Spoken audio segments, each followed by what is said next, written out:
अजिंक्य Maharashtra news मध्ये सर्वांचं स्वागत आहे। आज आपण सांगवी येथील रणवरे यांच्या मळ्यामध्ये आलेलो आहे। तुम्ही बघताय माझ्या मागच्या बाजूला शेवग्याची बाग आहे। कोण म्हणतं की शेतकऱ्यांना परवडत नाही, विदर्भामध्ये शेतकरी आत्महत्या करतात, परंतु बारामती सारख्या सुसज्ज शहरातील या ठिकाणी ह्यातल्या ग्रामीण शेतकऱ्यांची जर तुम्ही मुलाखत घेतली तर कुठलाच शेतकरी आत्महत्या करणार नाही, कारण अशी सुंदर अशी बघताय तुम्ही शेवग्याची बाग।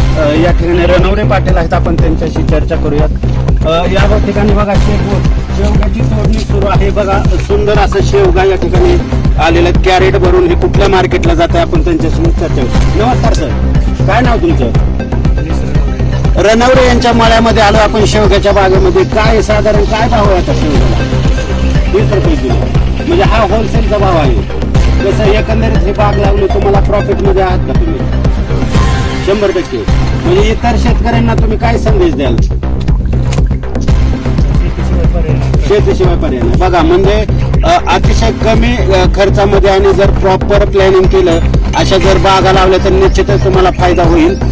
या ठिकाणी आपण रणवरे पाटलांच्या या ठिकाणी आलेलो आहे। त्यांचं शेवग्याची बाग आहे, कॅरेट भरून कुठल्या मार्केटला माल जातो? पुणे मार्केटला। साधारण हा शेवगा 30 रुपये किलोने म्हणजे होलसेल मध्ये जातो। हा शेवगा आपण मार्केटमध्ये घेतला तर आपल्याला 20 रुपये पावशेर म्हणजे 80 रुपये किलोने हा शेवगा खरेदी करावा लागतो। जर तुम्ही बाप्पा यांचं कसं प्रॉपर प्लॅनिंग आहे, चांगल्या प्रकारे शेती जर केली आधुनिक पद्धतीने तर नक्की तुमचा फायदा होईल। मी अंकुश सवाला थेट सांगवी बारामती येथून। धन्यवाद।